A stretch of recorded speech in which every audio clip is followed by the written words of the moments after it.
Då var det dags för LTGS att undersöka denna 1700-talsbyggnad som är ett av Sveriges mest hemsökta hus, även kallad Frammegården i Skillingmark.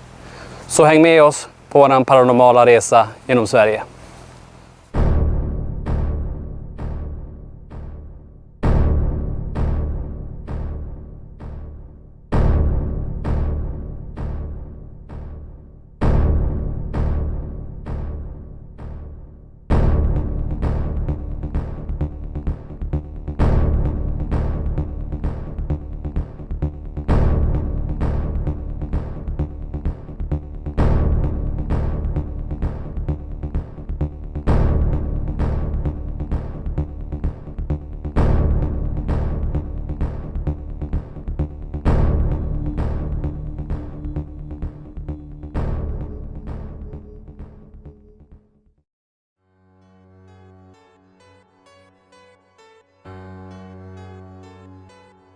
Denna gång har LTGS fått förmånen att undersöka Frammegården i Skillingsmark. Resan från Borås till Frammegården tar ungefär 4 timmar.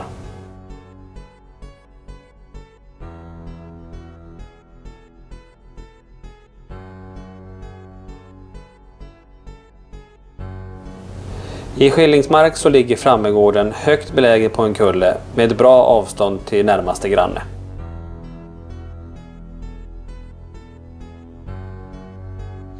Frammegården byggdes under 1700-talet och någon gång under 1800-talet så kom övervåningen till. På dagtid är det här en idyllisk plats, men på kvällen förvandlas det till ett av Sveriges mest kusligaste platser.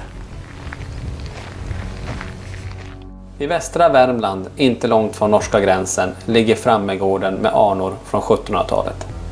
Frammegården, som bostället heter, är ett av landets mest kända spökhus. För en del har det blivit en utmaning att övernatta i huset, och långt ifrån alla har stått ut längre än till midnatt. Sedan början av 40-talet tillhör Frammegården Skillingmarks hembygdsförening. Här firas midsommar, bröllop, dop och fester. Hembygdsgården har blivit en naturlig mötesplats för folket i bygden. Men gården är också känd över hela landet som ett ställe där det spökar. I ett otaliga tidningsartiklar och vecko- och dagspressar har vittnesmål berättat om husets osynliga invånare. Boningshuset är vackert inrett med tidsenliga möbler, några från tiden då huset fortfarande var bebott, andra inköpt på auktion för att komplettera befintlig inredning. I salen på övre våningen står bland annat en spinett, ostämd men vacker.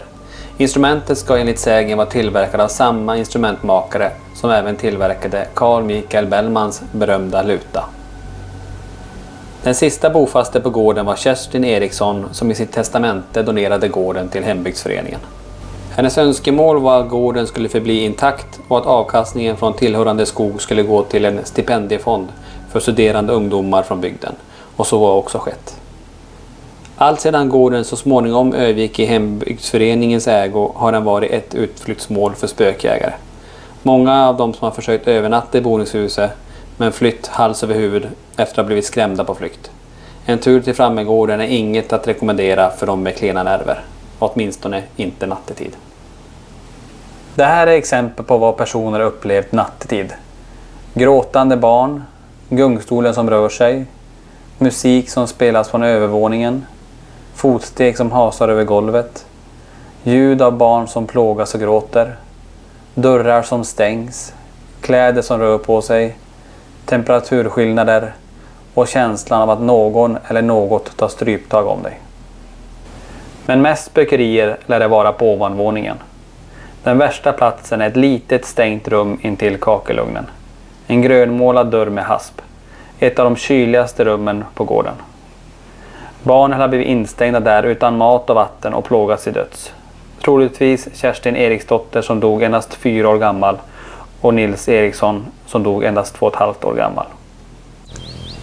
Det sägs att en sten har flyttat på sig och vi tror att det är den här.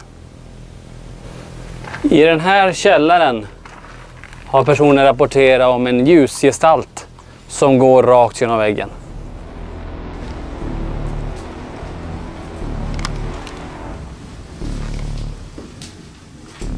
Här har vi vattenkontakter.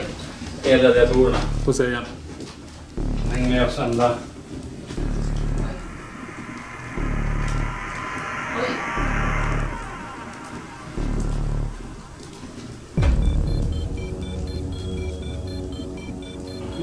Gå ner mot element igen.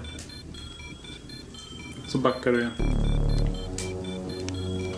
Ja, det där var ju en konstig spik. Skriv det, konstig EMF. Den var upp till rött den va? Upp till rött och blinkar. Gå ner mot golvet igen. Gå ner mot golvet. Det här var ju... Fick ju en spik här nu. Ja. Med batteri. Elementet har sitt, det vet vi. Men det hade vi redan under tid. Ja.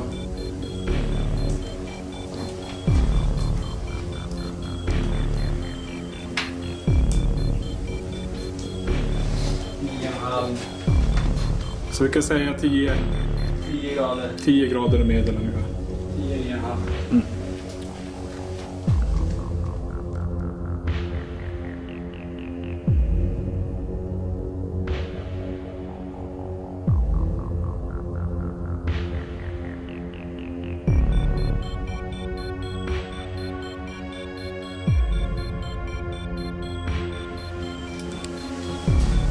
Åtta och en halv, 8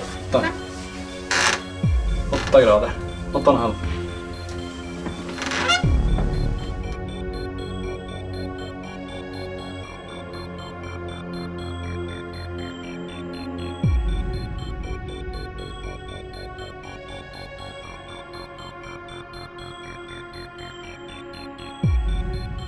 Spetsbädden. Vad kallar det, eller? 10,5 grader inne. Vad värmer det? 10,5 grader.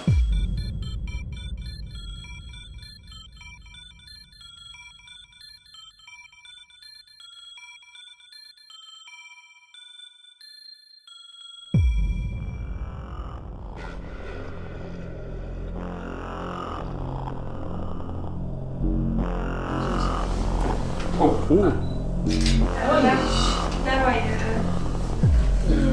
Gå fram igen. Nej, det var...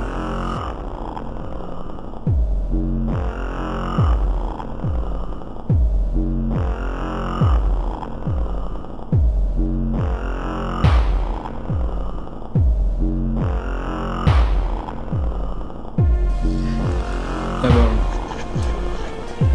Det var något som... Så.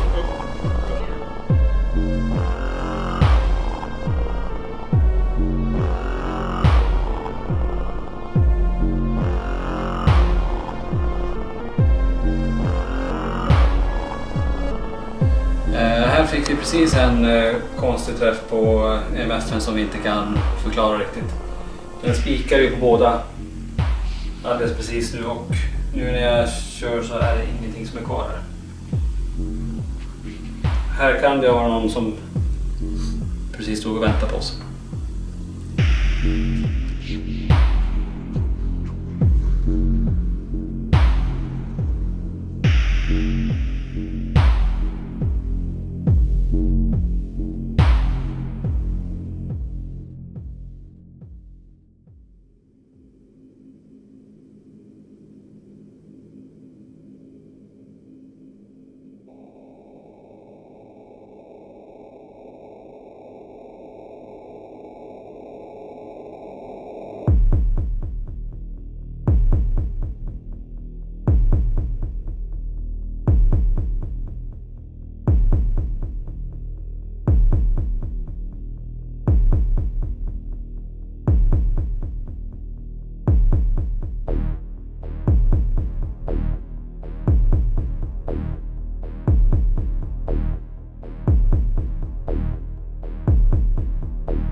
Nu har vi riggat all utrustning och det har också börjat skymma.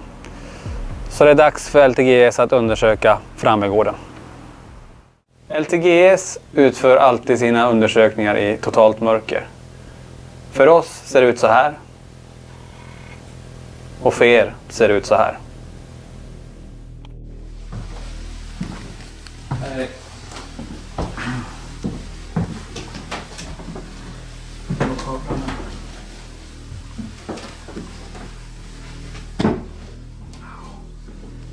Det ser ut som en mörk skugga som ligger på sängen. Hur ser du?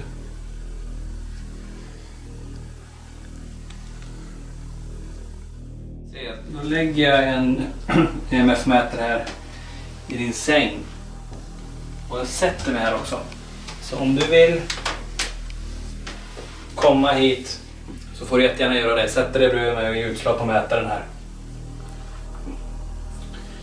Jag är ingen farlig, jag heter Tony. Min bror Niklas står bakom kameran. Vi vill, är det ingenting ont. Vi vill bara veta ifall ni finns här uppe i det här rummet. Och om ni finns här så får ni jättegärna komma och sitta bredvid mig här. Och ge utslag på mätaren som är jämte mig, för då vet jag att du är här. Den är ingen farlig, den kommer bara indikera på att du sätter dig bredvid mig i så fall. Så gå mot den gröna lampan och ge ett utslag där. Tillbaka till det här övre finrummet här uppe, vi hade utslag innan. Finns det någon i det här rummet som vill komma fram till oss och göra sin närvaro hörd? Så kom då fram till den här mätaren så vet du att du är här. Någon barn eller någon annan, eller någon som har gått bort i det här huset. Kan du knacka högt 3 gånger så här?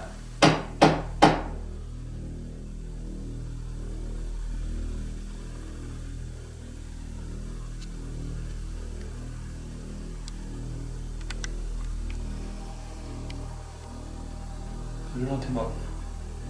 Nej. Om det är några barn som är här och som dog i rummet som jag står och tittar på nu rakt framför mig. Kan någon öppna den där dörren eller knacka på den dörren?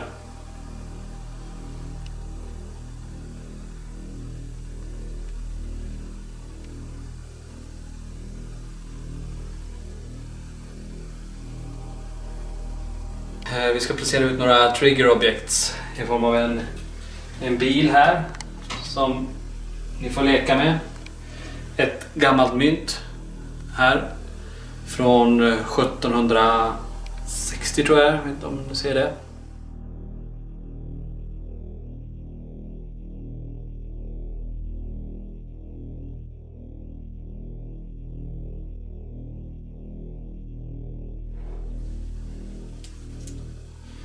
Jag har 3 glaskulor.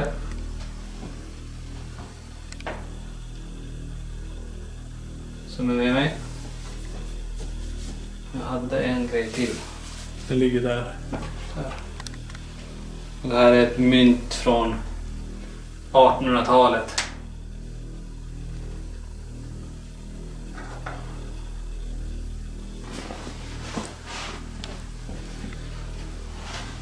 Nu får ni jättegärna ta något av mynten, röra dem, flytta någon av kulorna, leka med bilen.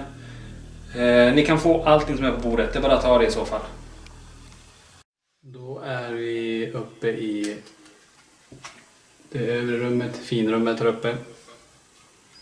Bakom mig här så är dörren där barnen blev instängda och där de också gick bort. Jag har en Ecox som ligger på bordet framför mig. Vi har zoomen, diktafonen som spelar in. Vi har en högtalare som förstärker ljudet. Här borta har vi en annan ljudupptagning. Vi har en Melmeter som är borta.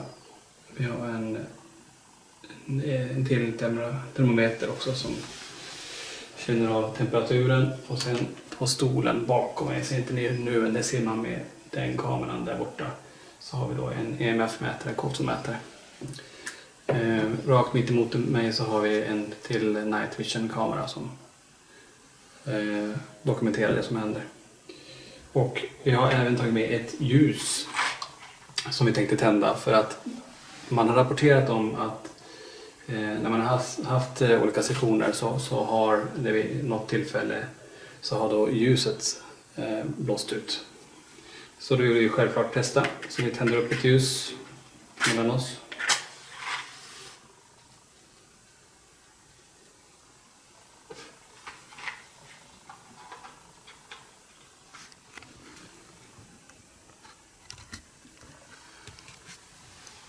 Visst. Ja.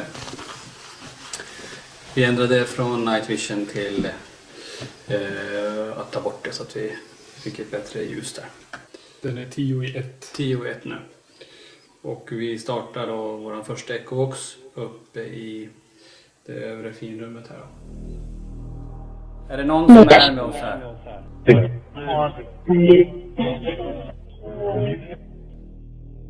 Är det någon som är med oss här? Vi hör dig, kan du säga ditt namn?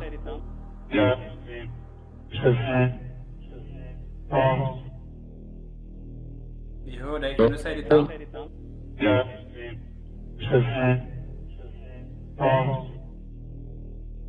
Du har Niklas här och Tony här.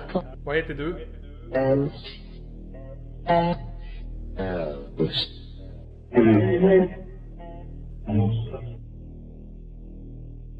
Du har Niklas här och Tony här. Vad heter du?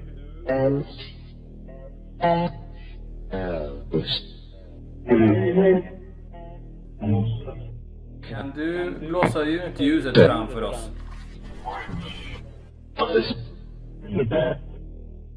Kan du blåsa ut ljuset framför oss? Är det någon som har dött här på gården?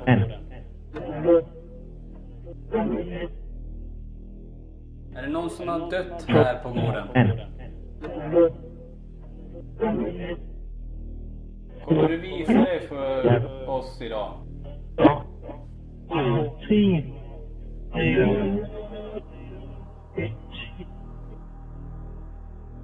Kommer du visa dig för oss idag?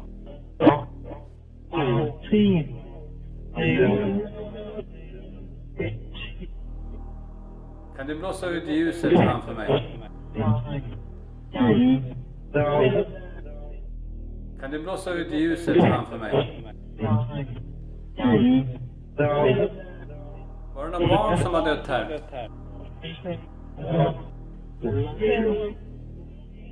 Var det någon barn som har dött här? Kan du knacka på dörren bakom mig om du är där? Kan du knacka på dörren bakom mig om du är där? Vill du hälsa oss någonting?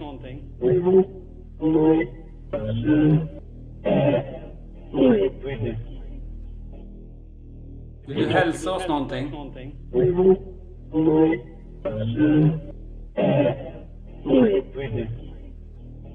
Vem är det som är med oss här inne nu?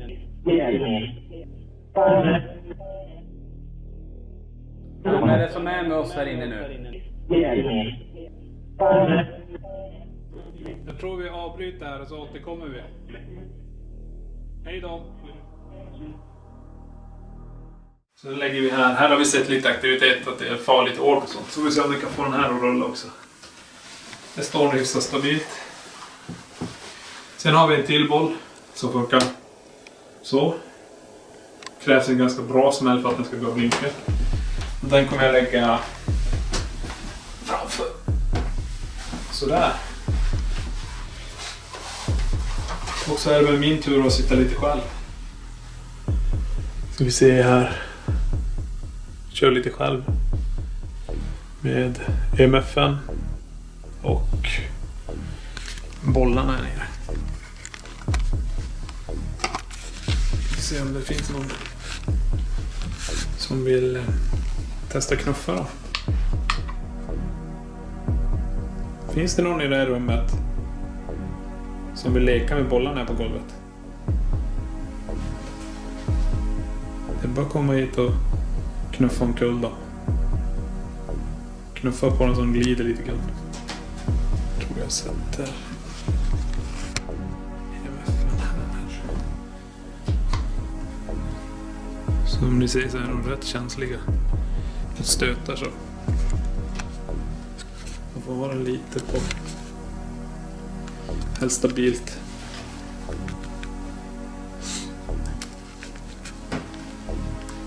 Finns det någon här inne som vill leka med bollarna?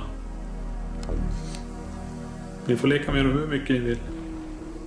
Och i andra rummet finns det några kulor ni kan knuffa ner.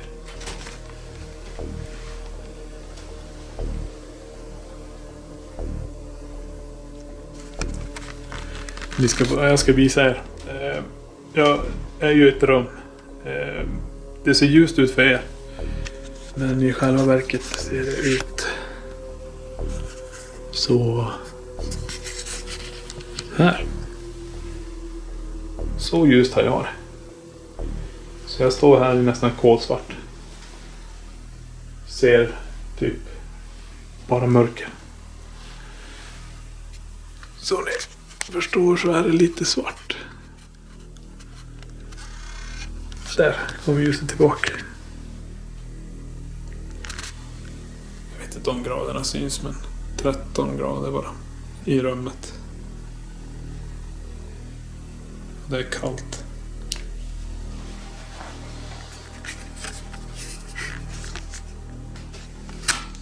Jag hör lite konstiga ljud.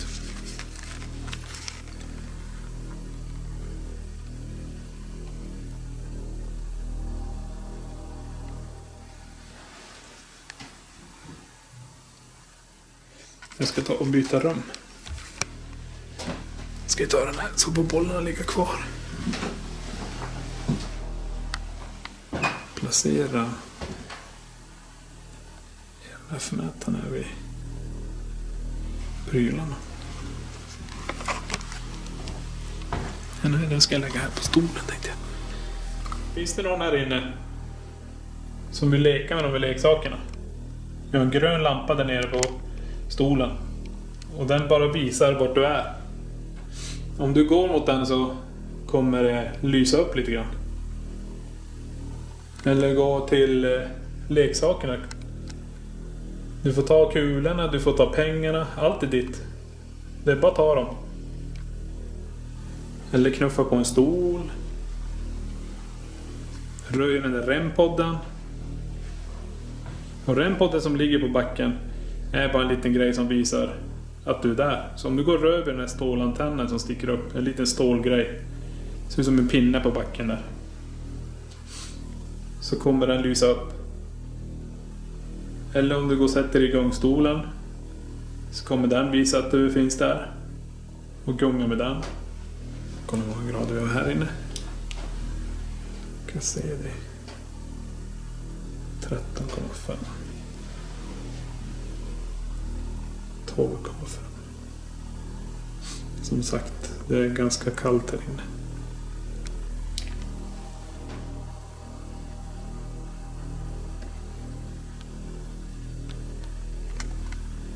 Här är i det här rummet.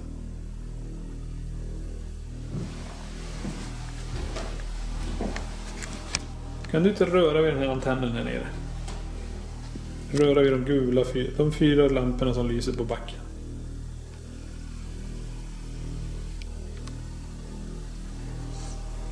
Eller sätta dig i gungstolen så vi ser att de där lyser. Då vet vi att du är här.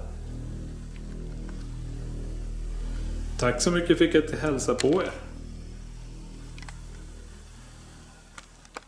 Medan Laxen körde en one-man session så var resten av medlemmarna vid övervakningscentralen. Detta fångade övervakningssystemet.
Dag 1 på Frammegården gav oss mycket intressanta resultat.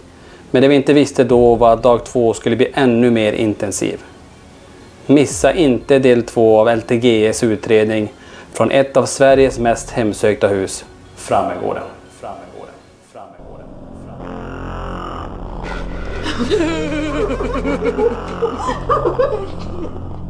Kan ni säga vilket årtal det är?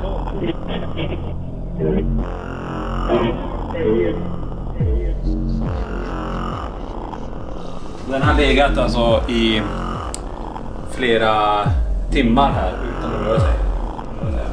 Dörrarna som precis antingen öppnades eller stängdes, men vi kan inte se vilken.